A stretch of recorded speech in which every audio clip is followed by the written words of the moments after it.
नमस्कार दोस्तों, स्वागत है आपका हमारे YouTube चैनल पर। आइए आज की क्लास में हम लोग लेव वार्गास्की के बारे में पढ़ेंगे। जैसा कि पहली क्लास में मेरी बुक पे पढ़ी होगी लेव वार्गास्की की, जहाँ पे हमने आपको बताया कि लेव वार्गास्की जो कि रूसी मनोवैज्ञानिक थे, रूसी मनोवैज्ञानिक लेव वार्गास्की, रूसी मनोवैज्ञानिक। कभी कभी पूछ जाता है कि कहाँ के मनोवैज्ञानिक थे, तो रूसी मनोवैज्ञानिक लेव वार्गास्की, जैसा हमने ऊपर भी नाम लिखा हुआ है लेव वार्गास्की। तो इन्हीं ने एक जो सिद्धांत दिया, सांस्कृतिक सामाजिक विकास का सिद्धांत, सांस्कृतिक सांस्कृतिक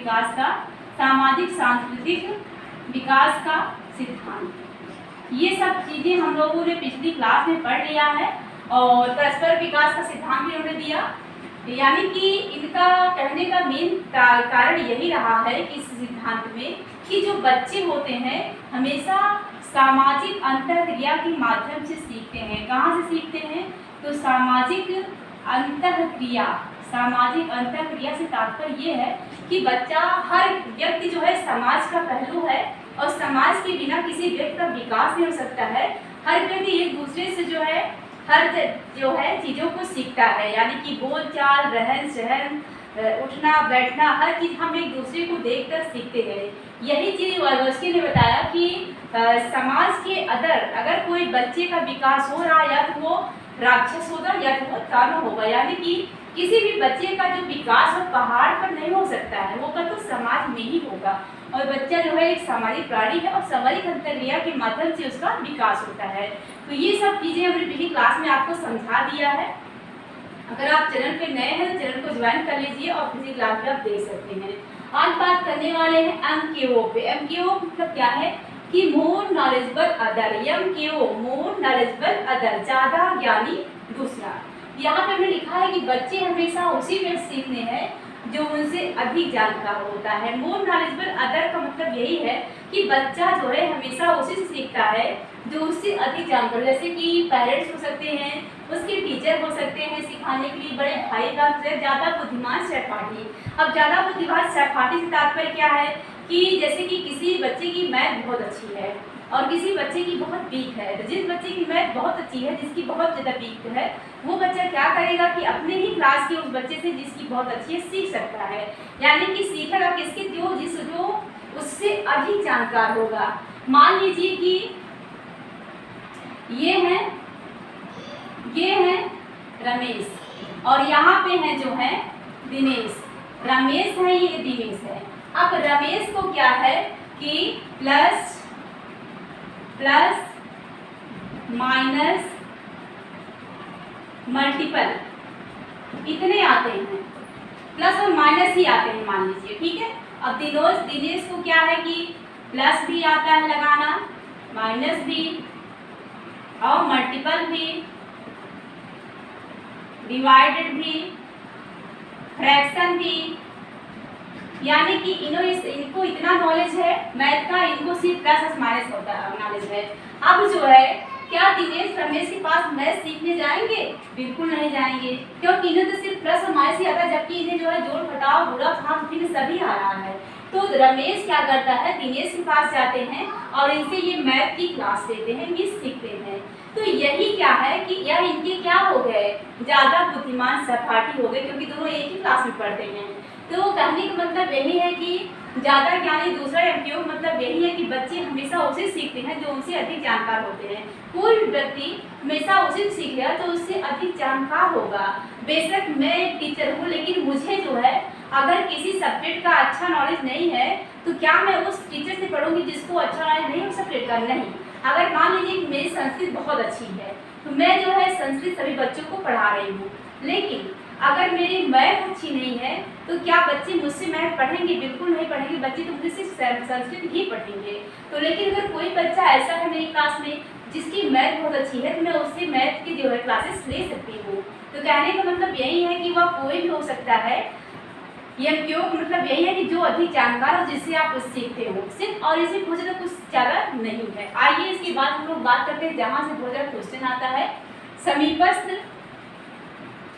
सनदी की या यूँ कहें संभावित विकास का सिर्फ चीज़ें हम लोग कहते हैं ZPD। बहुत ज़्यादा क्वेश्चन यहाँ से आपकी परीक्षा में पूछे जाते हैं और हर बार क्वेश्चन यहाँ से आता है। ZPD, zone of proximal development, zone of proximal development ZPD, यानी कि जो है समीपस्थ या कहें नज़दीकी या कहें समन्वित विकास का क्षेत्र। यहाँ हमने लिखा है कि बालक के द्वारा स्वयं से किए जा सकने वाले प्रयास एवं वयस्क की सहायता के साथ किए जा सकने वाले प्रयास के बीच की जो दूरी होती है, दूरी का जो खाली क्षेत्र होता है उसे क्या कहते हैं, जो ये खाली क्षेत्र नहीं है दोनों के बीच के, इसे ही जो है ZPD कहा जाता है। यानी कि बालक के द्वारा स्वयं की जा सकने वाले प्रयास से, और बालक जैसे कि देखिए एक छोटा सा एग्जाम्पल लेते हैं। यहाँ पे एक चाइल्ड है, बच्चा है, और ये क्या करता है, इसका जो टारगेट है, बच्चे का जो टारगेट है यहाँ पहुँचना है, लेकिन बच्चा अपने प्रयास से क्या करता है, सिर्फ यहीं तक पहुँच पाता है। यहाँ से चलता है ये, और यहाँ से ये सिर्फ यहीं तक अपने प्रयास से कहाँ रुक जाता है। अब बच्चा अपने यहाँ पे उलझ गया है, यहाँ से आगे नहीं जा पा रहा है। लेकिन अगर जो है पेरेंट्स के द्वारा या यूँ कहें कि टीचर के द्वारा या फिर बड़े भाई बहन या सहपाठी के द्वारा अगर उसे मदद मिल जाती है, थोड़ी सी मदद मिल जाती है, तो बच्चा क्या करता है, अपने गोल तक जो है पहुंच जाता है। और इन दोनों के बीच यानी कि बच्चा यहाँ खुद से पहुंचता है, बच्चे के द्वारा किया गया खुद का प्रयास, और वयस्क के द्वारा दी गई जो सहायता है बच्चे के द्वारा, ये क्या है, बच्चे के द्वारा किया गया प्रयास है। जबकि यहाँ पहुँचने में ये क्या है कि वयस्क द्वारा मिली मदद है, वयस्क द्वारा मिली जो मदद है।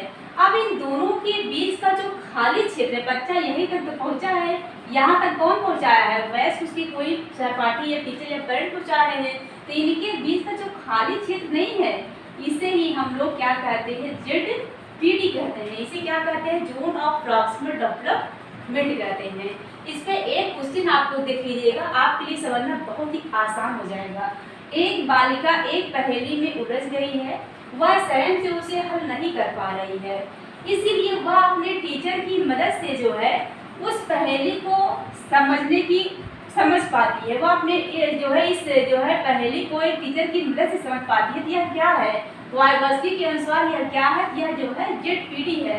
क्योंकि जो बालिका है अगर एक पजल बॉक्स बना रही है ये, तो इसको जो है पहेली को समझने के लिए, मान लीजिए पहली समझ रही है, थोड़ा सा तो समझ गई, लेकिन इसको पूरा समझना है, पूरा वह समझ नहीं पाती, वहीं पर उलझ जाती है। पूरा समझने के लिए उसे एक टीचर या पेरेंट्स या अपने ऐसे योग्य सहपाठी की जरूरत होती है, जिसकी मदद से वो वहाँ तक पहुँच जाती है। अब जहाँ तक वो खुद पहुँची है और जहाँ नहीं पहुँच पा रही, किसी की मदद से पहुँचती है, दोनों के बीच का जो खाली क्षेत्र है, इसे ही हम लोग ZPD का नाम देते हैं। क्या नाम देते हैं, ZPD। क्या नाम देते हैं, ZPD। जैसे कि ये है हाथी के पैर, हाथी के पैर हैं। कोई भी एग्जाम्पल हम लोग ले सकते हैं, जैसे कि एक बच्ची हाथी का पैर जोड़ रही है। हाथी के 3 पैर को सीधा जोड़ती है, लेकिन चौथा पैर उल्टा जोड़ देती है। यानी कि जो नीचे का भाग है, 3 पैर को तो सीधा जोड़ रही है, लेकिन चौथा पैर क्या करती है, वो यहाँ ला के ऐसे जोड़ देती है। अब इसी में वो उलझी है, जितनी बार प्रयास करती है, फिर जोड़ने की प्रयास करती है, एक बार ऐसे जोड़ रही है, लेकिन लास्ट में ऐसा जोड़ दे रही है। खिलौना लिए हुए, खिलौने से बना हुआ पैर है हाथी का, अब बार बार जोड़ने की कोशिश कर रही है, लेकिन वो हमेशा हर बार गलत जोड़ती है। यही पे उनसे जो है थोड़ी सी मदद की जरूरत होती है। हाथी के पैरों को जोड़ने के लिए जो है अब इसे अपने टीचर की मदद मिल जाती है। ये जो है टीचर की मदद लेती है, टीचर की मदद से। अब आप इनके टीचर देखते हैं कि बच्चा बार बच्ची गलती कर रही है, जिनका टीचर बोलता है कि बेटा ये पैर ऐसे नहीं, ऐसे, यानी कि ऐसे जोड़ता है। अब बच्ची जो है उस पैर को जोड़ना सीख जाती है, तो बच्ची का जो प्रयास है और उनकी जो टीचर का प्रयास है, इनके बीच जो खाली क्षेत्र है, इसे ही ZPD का नाम दिया गया है। आई होप आप पूरी क्लास को बहुत ही आसानी से, बहुत ही कम समय में समझ गए होंगे कि हम आपको क्या बताना चाह रहे हैं कि एक बच्चे के स्वयं के अधिगम और दूसरे की मदद से बच्चे को जो अधिगम के बीच का जो अंतर है, यही जो है जटपीढ़ी है। एक बच्चे का स्वयं का अधिगम और दूसरे यानी कि दूसरे की मदद से बच्चे के अधिगम जो मिलता है, उसके बीच का जो क्षेत्र है खाली, वही जो है जटपीढ़ी है। आज की क्लास दोस्तों यहीं तक। कल हम लोग मिलते हैं नेक्स्ट क्लास में, जहाँ हम लोग इसके कोडिंग यानी कि पाठ या ढांचा जो मैंने लगाते हैं उस पर चर्चा करेंगे। Thank you.